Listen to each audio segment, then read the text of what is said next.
On the Spot with Michelle Makori is brought to you by Swan Bitcoin. Hello, I'm Michelle Makori. Thank you for joining us. Bitcoin, gold, and silver all have no associated cash flow or yield, yet all three assets have been on an upward trajectory in 2024, with gold making new all-time highs and up nearly 13% year to date. Silver just this week rising to its highest level in more than a decade, up more than 26% so far this year. And Bitcoin, of course, hit a new all-time high in March and approached its record high again this week and is up 60% so far for 2024. So can we see this rally continue? Let's get some analysis and price forecasts from Florian Grummes, Managing Director of Midas Consulting. Florian has over 3 decades of experience in the financial markets, and he is known for his contrarian thinking. He was one of the first to call for the crypto winter back in January 2018. And he's also a fan favorite here on Kitco. Welcome back, Florian. Nice to see you. Thanks for having me, Michelle. It's great to be back on Kitco. Always good to have you, Florian. Let's kick it off with Bitcoin. Now, in the last 2 weeks, Bitcoin has been trading in that 60,000 to 70,000 range.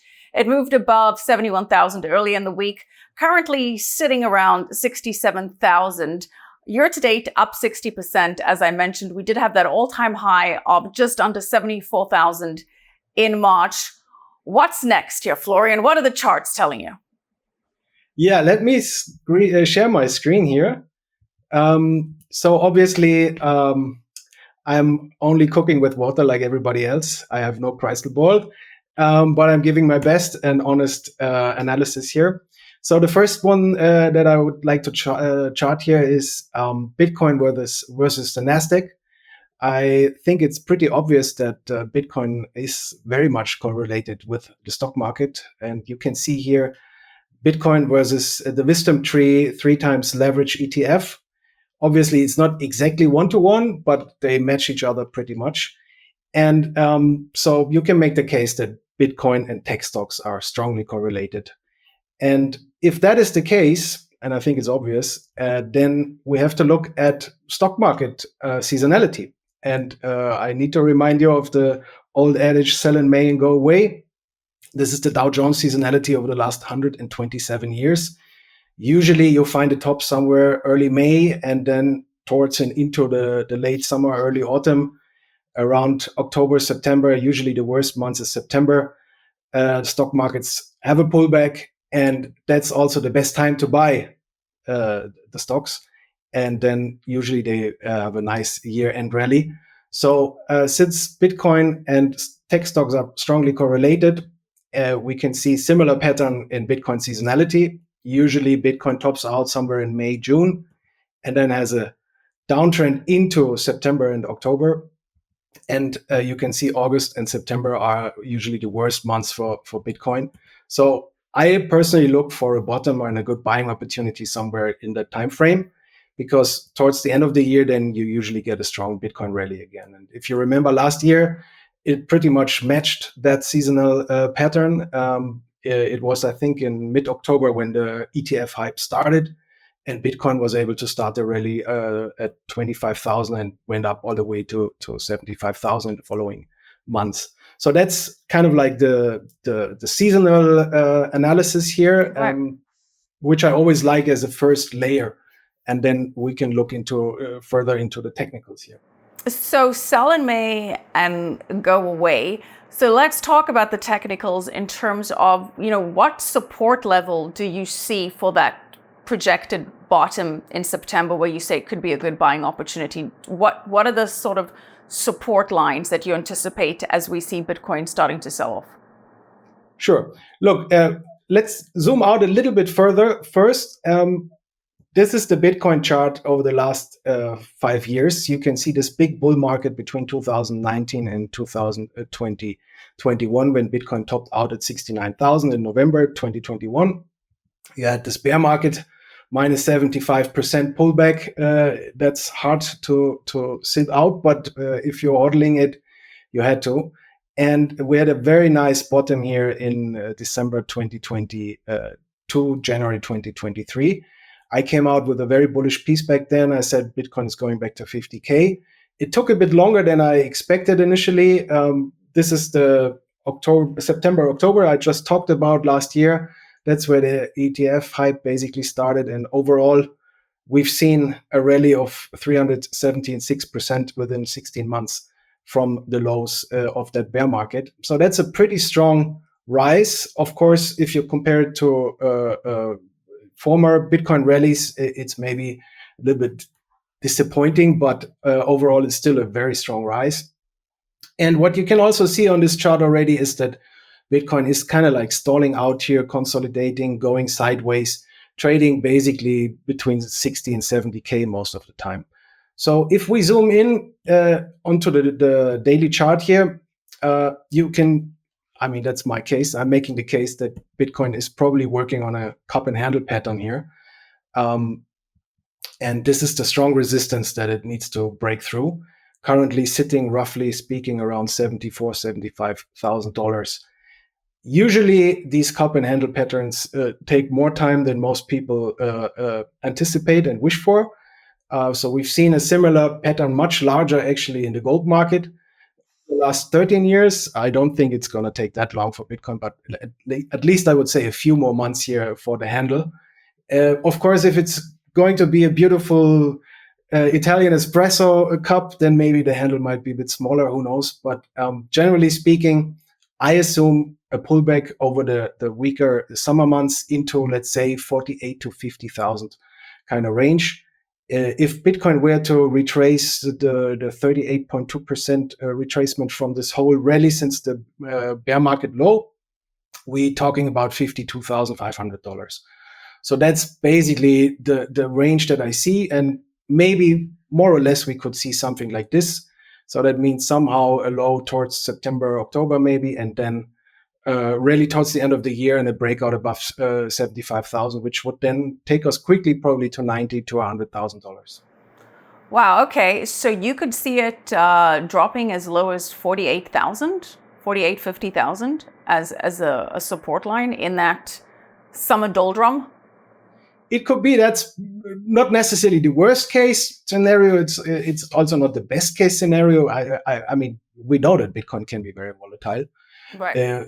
If you remember, the last bull market started at 3,200. Bitcoin went up to nearly 14,000 and then came all the way back to 3,800 during the Corona crash.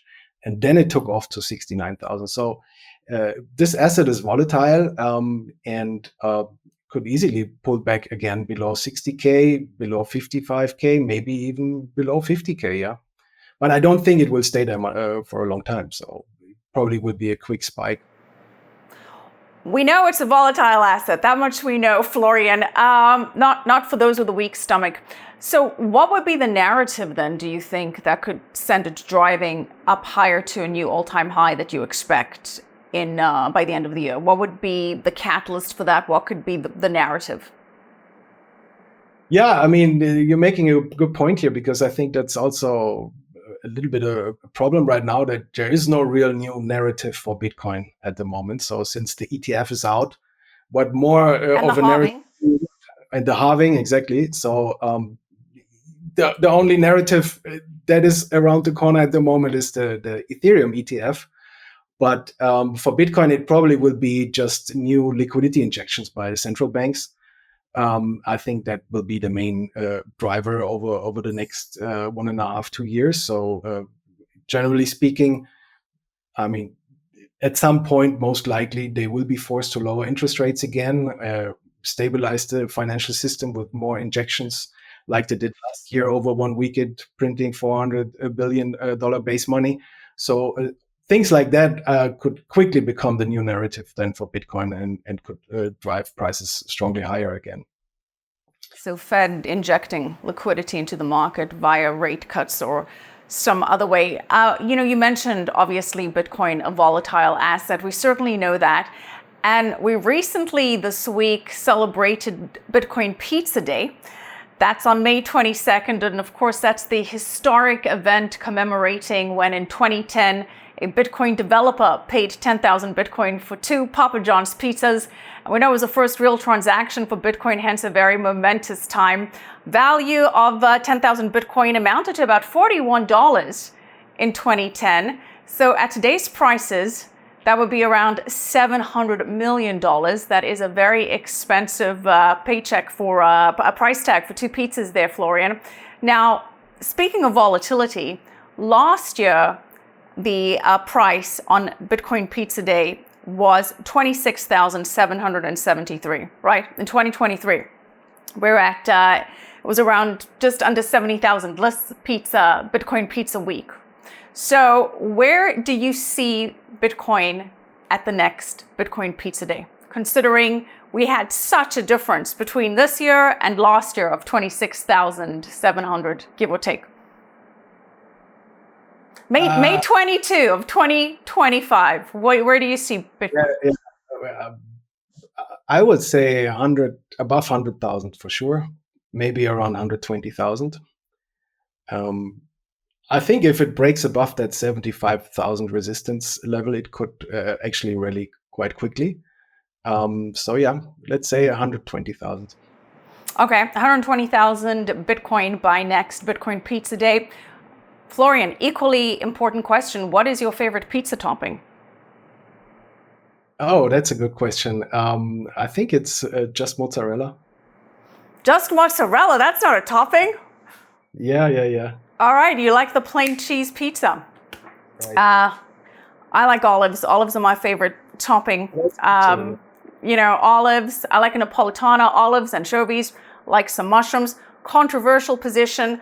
I really also like a Hawaiian pizza, pineapple. I know that's not a very popular opinion, but I'm gonna stick with that one. I will say definitively that broccoli has no place in a pizza.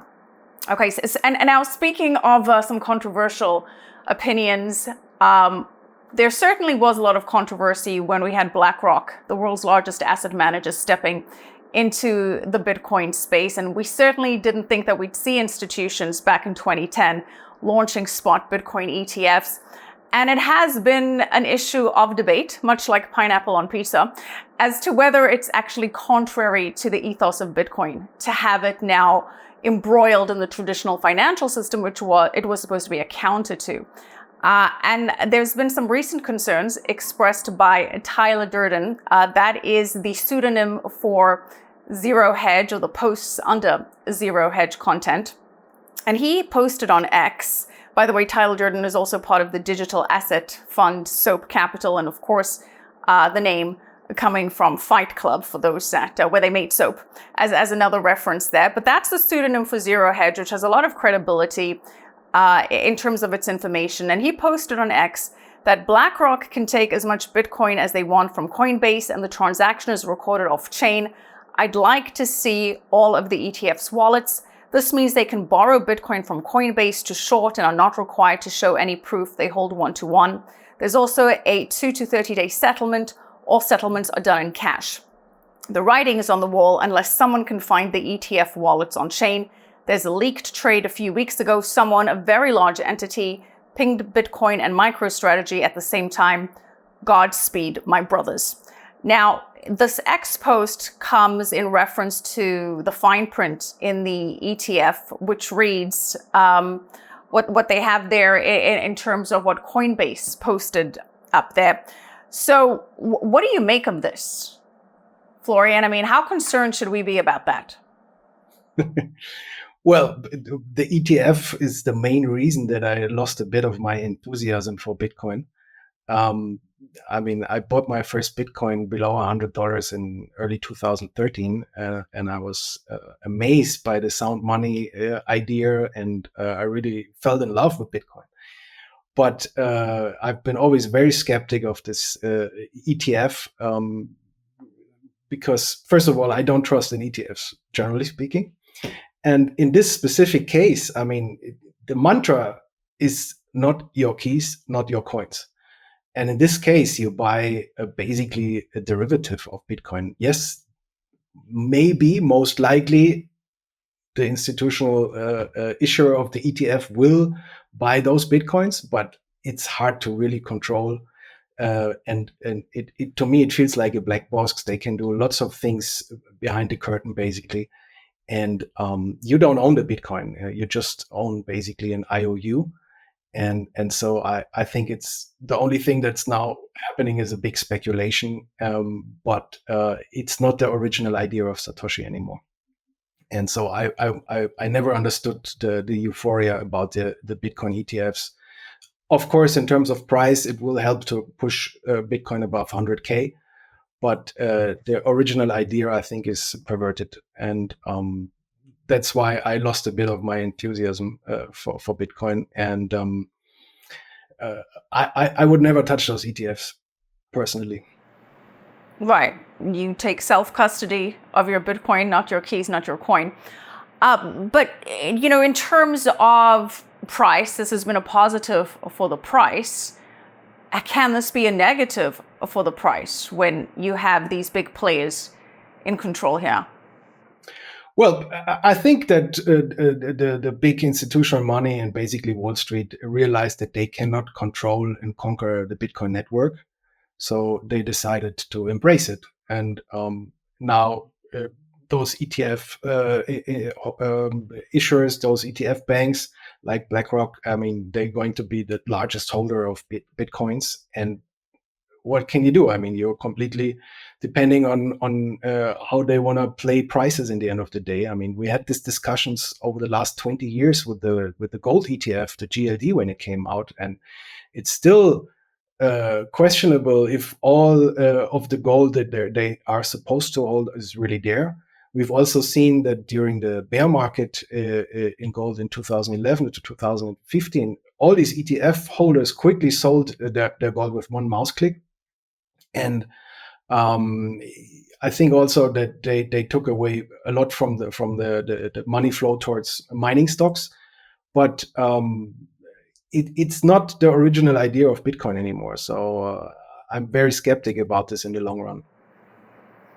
Does this make you question Bitcoin as a long-term store of value asset then? Yes. It does. Does it make you question it to the degree that you're selling your Bitcoin? No, I mean, I'm an investor, I'm a trader, I'm a speculator, and I think we're going to see higher prices in Bitcoin. So right now there is no reason, and especially if we are in a bull market, you want to buy the dips, and that's what I'm planning to do, hopefully in September, October. Yeah. To be determined, as we said, what the involvement of institutional players in the Bitcoin ecosystem can be, if it's a long-term negative or a long-term positive. But, as you mentioned, you do have these synthetic ETF products, which in a way corrupt the purity of the core asset.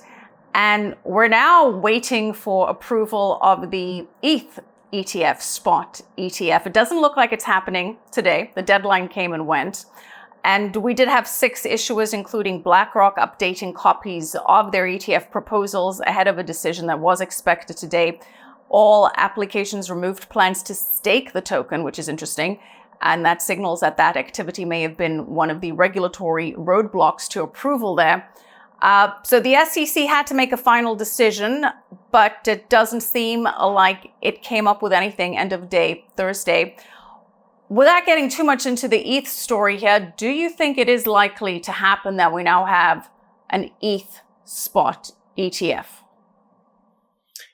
It looks like, because I need to remind you that 99% or 99.9% of the ETF applications by BlackRock have been approved. So there is that little statistic. If BlackRock wants one approved, it usually gets approved. Yes.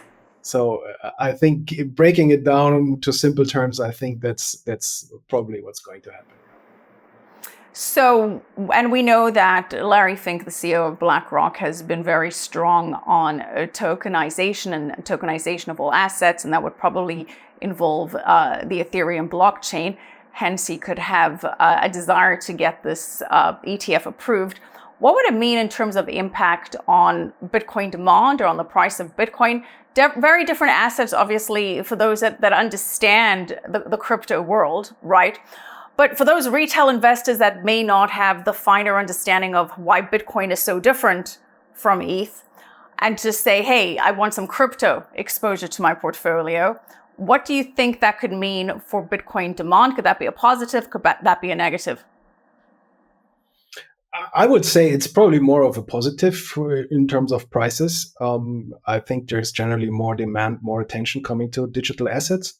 So the whole crypto sector will obviously profit from it. The main driver should be, in that case, Ethereum. I mean, you've seen it since a few days. It started to run higher. So I think primarily ETH and the altcoin sector will profit from it, but it should also at least support Bitcoin prices.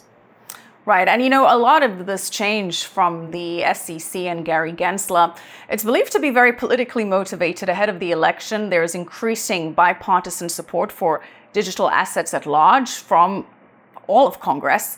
And former President Trump, he said that he'd embrace the use of crypto and end the Biden administration's regulatory hostility, as he puts it, towards the industry.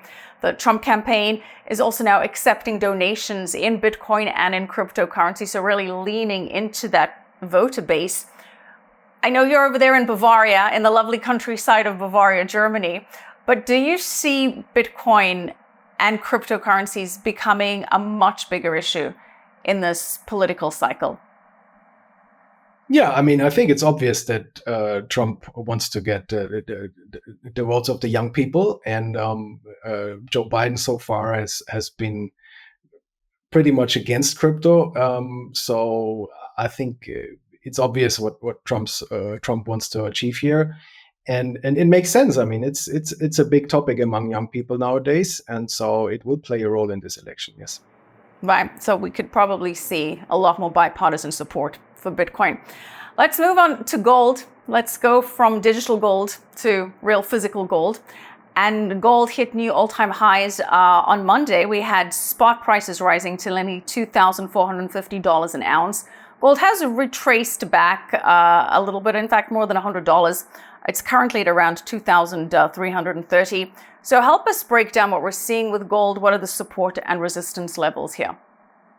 Yeah, okay. Let's look at a long-term chart here for gold first. So this is actually a monthly chart going back to 1998.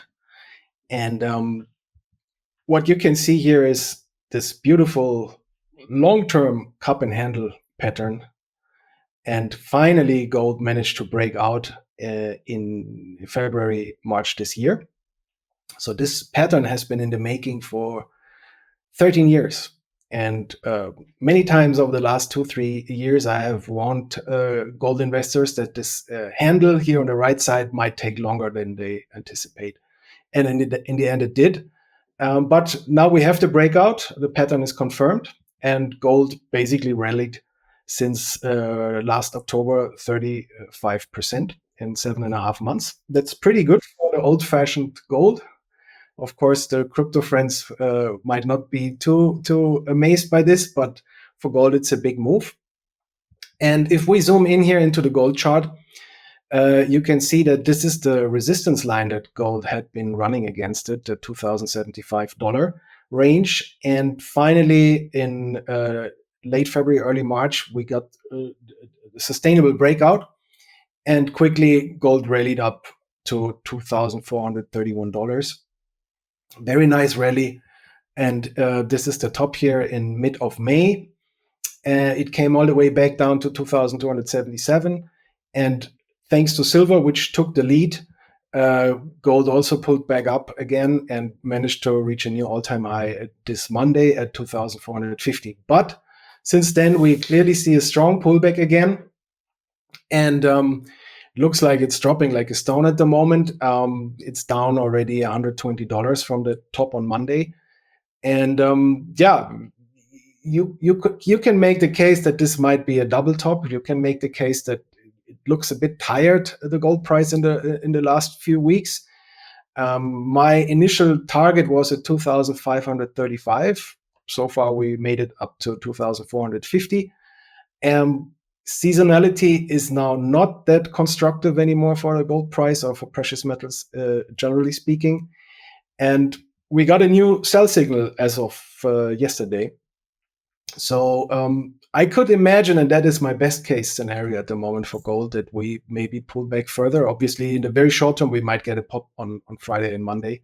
because it's getting very oversold here. But we might test this $1,300, $2,300, $2,280-ish kind of range again. Maybe one more spike higher, one more test of the $2,400, and then we have actually a head and shoulders topping pattern in the place. And usually these breakout rallies are getting retraced, and usually gold needs to test that breakout zone at, I would say, 2,100 to 2,150 is typically a pullback that we should expect over the next few months. If we look at the seasonality for gold, you can see that actually since mid-April, early May, this pattern is already pointing towards lower prices. Normally, early midsummer, somewhere in July, gold finds a low. But for the next few weeks, I would be careful. So we had a big run. I showed it 37% in 7.5 months.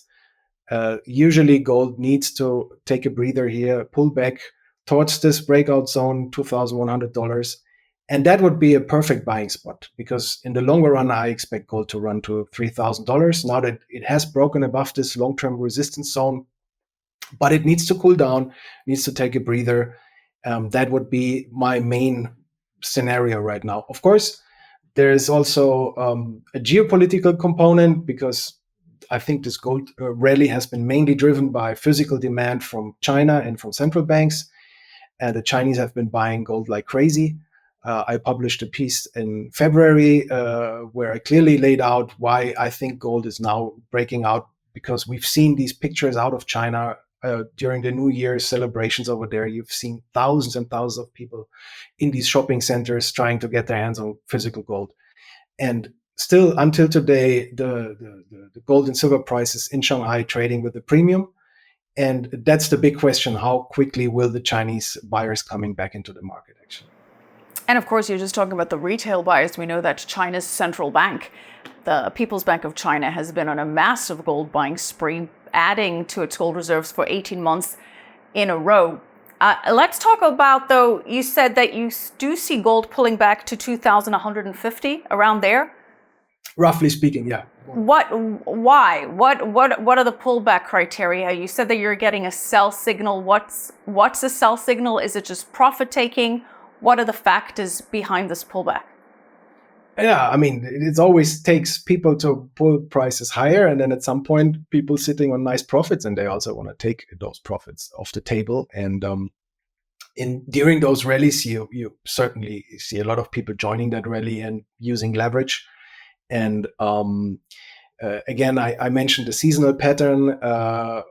You've seen also that there was not a lot of demand by the gold ETFs in the West. So yeah, usually, I mean, nothing goes up in a straight line. So it would be healthy to take a breather here and test this breakout, which is now support. Former resistance has become support now. So that would be the classical pattern. And I've seen this a few times over the last 25 years in the gold market. So fundamentally speaking, yeah, I mean, maybe some things are cooling down. Again, you mentioned the Asian buyer as well.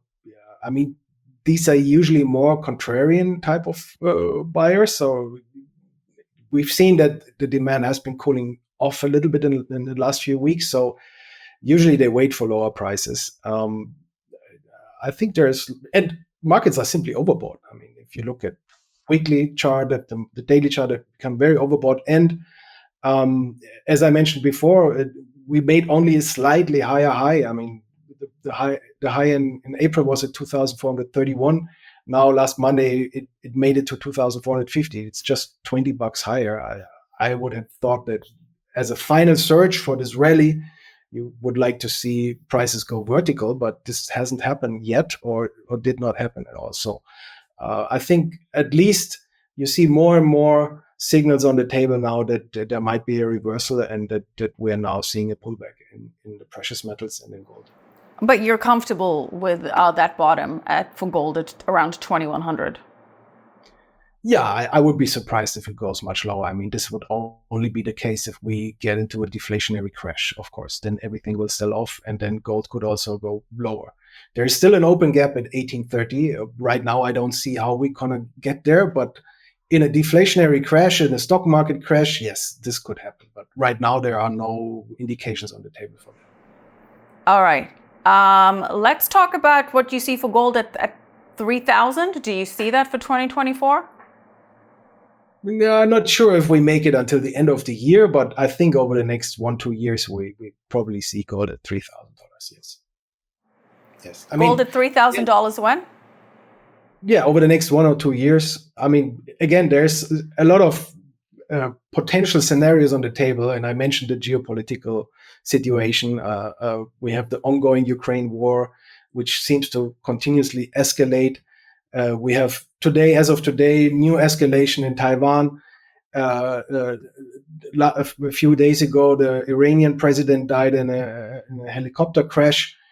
There was a coup in Congo. I mean, there's so much going on, and it's all pointing between the Cold War between the East and the West, between America and China. And I think the Chinese trying to get rid of as much US bonds and treasuries and dollars as much and quick as they can. And of course, they're buying gold. Florian, we just got some breaking news that ETH ETF does seem to be moving towards the approval process. Let's talk about silver, and then we'll circle back to Bitcoin and what this could mean for that. So we've got silver. Let's focus on silver now. Silver climbing to around $32 an ounce this week, and that's the highest level since 2012. Silver trading at around $30.10 at the moment. What's your outlook there? Yeah, look, silver has finally joined the party over the last few weeks. Unfortunately, this most of the time is not a good signal for the immediate future. So usually when silver shows up to the party, it means that a bull market in the sector is coming to an end, or a bull run, the rally that started in October. But let's zoom out a little bit, because there has been a very important development in the silver market. So this is the silver chart going back to 2010. And silver made a top at $50 in May 2011. The old all-time high from 1980 at $50 is still in place. Silver is one of the very few commodities that is trading far below its 1980 high. So silver came back from that top at $50 down to $11.50-ish in the Corona crash 2020, and then strongly recovered up to $30. And over the following 3.5 years, it tried a few times to break through that resistance, and it failed. It didn't manage to break through. And similar to the cup and handle pattern in the gold market, we've seen kind of a basing cup pattern here in silver over the last 3.5 years. And the big development over the last few weeks is that silver broke through that trend line here. And that basically unleashed new powers and energy, and silver rallied and spiked higher up to, I think, 32.50-ish kind of dollars as of Monday. So if we zoom into the daily chart, this is the rally that started in early March. And this was basically the pullback in April. And from there, silver stormed higher over the last few weeks and made a new, I think, 11-year high at $32.45, I think. So now we see this kind of like pullback or reversal at the moment. We have a sell signal here on the daily stochastic. And best case for silver, I mean, the former resistance at $30 is now support. Maybe it pulls back 29, 30-ish in that range. I mean, we made it already to that number today, $30. I have a target at 29.30 something. That could be the target for that pullback. And if silver still has more fuel in the tank, then we might see $35 in the next few weeks. But that's really the best case scenario.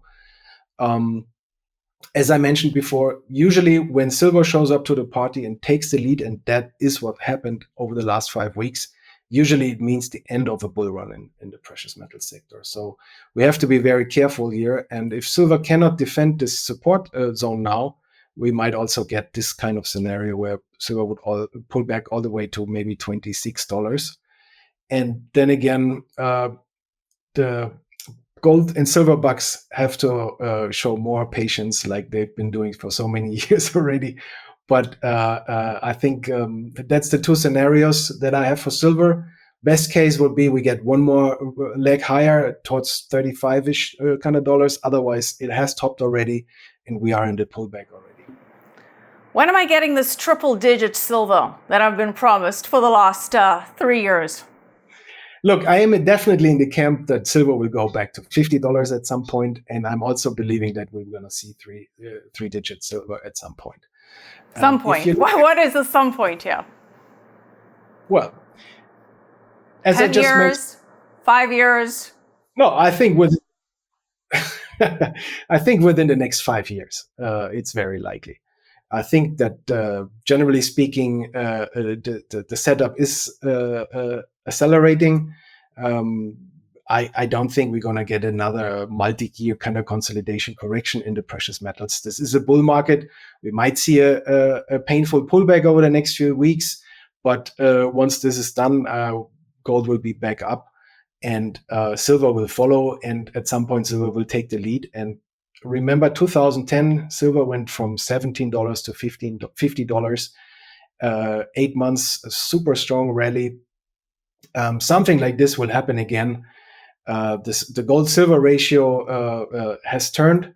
I think in the longer run, it looks very good for silver. However, just sharing this last chart here, if you look at the silver sentiment, the silver bucks became very euphoric in the last few days, I have to say. So that's usually to be taken very carefully. That's usually a negative. Right. That's usually a contrary indicator. I want to circle back to ETH now. As I said, we did get some news that the SEC has approved all the spot Ethereum ETFs. Ethereum rallying on this news. Now, to be clear, this doesn't mean that they're going to begin trading tomorrow or anytime soon. It's just the 19B4 approval. It also needs to go through another approval process on the S1 documents. That's going to take some time. So we're expecting it to take a couple of weeks until it's officially there. Should know more details. As you said in the beginning of this interview, if BlackRock's got an application, chances are it's going to get approved. And of course, BlackRock, Fidelity, and Grayscale amongst the ones that have had their ETH spot ETFs approved. So again, we covered this already, but what do you think this means now? Well, I think that this probably will spark a little bit of an altcoin rally here as well, and it will push Ethereum higher. So probably Bitcoin dominance will go back a little bit. And yeah, Ethereum, I mean, don't forget, Bitcoin has made a new all-time high. Ethereum has not made a new all-time high yet. So there is still room to catch up. And again, similar to what I talked about gold and silver, once you see the Ethereum and the altcoins catching up and doing their own thing, it also means that a rally in the sector comes to an end. So usually if you get this, and this might be the booster, this might be now the narrative that takes Ethereum to a new all-time high over the next couple of weeks. But that would also mean that in the larger scheme of things, the crypto sector is ready for a pullback and a larger correction maybe into September, October. So, hence that sell in May. Hence that sell in May. But you still see Bitcoin at 100 or 120 come next Bitcoin Pizza Day, May 22nd, 2025, with your plain mozzarella pizza. As we wrap up here, Florian, started at the top mentioning how gold, Bitcoin, silver have no yield effectively, right? No cash flow assets, and yet they've been on such an upward trajectory. Final thoughts on that note as we wrap up here. Yeah, I think that the cracker boom that we talked in depth, I think 10 months ago, and that I laid out many times over the last 4 years, still continues. And it's all driven by money injection, money printing, and the loss of confidence by the people. And we have now, all of us basically are experiencing high inflationary setups constantly every day all over the world. And so you cannot let and leave your money in the bank. You need to do something with it. And gold, silver, and also Bitcoin are, for me, safe haven assets that are not that easily created. So I think, of course, the tech stocks also have done very well. But gold, silver, and Bitcoin, for me, is still a very, very good combination to preserve your wealth. And given the fact that they will continue to extend the money supply, I think all those three assets will move higher over the long run. All right, yeah, we'll bring it back to inflation and back to pizza. And I'm lamenting the fact that we used to have $1 one slice pizza places here in New York. No longer, Florian. Can no longer get a $1 slice of pizza in New York. That's inflation for you. The crack up boom, as you called it, with money just running into assets to try and avoid that debasement and devaluation. Always good to see you. I look forward to sharing a pizza with you in person sometime soon. Thank you so much, Florian. It was a pleasure. Thank you very much, Michelle. Appreciate it. All right, Florian Grummes. And a big thank you to our sponsor, as always, and that is Swan Bitcoin. And just a reminder that there is a Swan IRA product, which allows you to invest directly in Bitcoin with your IRA. And there's a way to set it up that you're basically buying Bitcoin on autopilot that allows you to take advantage of dollar cost averaging as you accumulate Bitcoin into your IRA. There's a link in the description of this video with a special offer for Kitco viewers to help facilitate that process. So make sure to take a look at that. And thank you again for watching this video. If you're watching us on YouTube, make sure to subscribe and please leave your comments. Feel free to praise, whine, or just opine. We do actually read those comments and we enjoy getting all of them. So for me, Michelle Makori, and the rest of the Kitco team, thanks again for watching, and we'll see you soon. On the Spot with Michelle Makori is brought to you by Swan Bitcoin. Swan Bitcoin IRA. Your legacy, your way. Real Bitcoin, not proxies. Traditional and Roth IRAs. Fast, easy setup. Start now at swan.com/retire.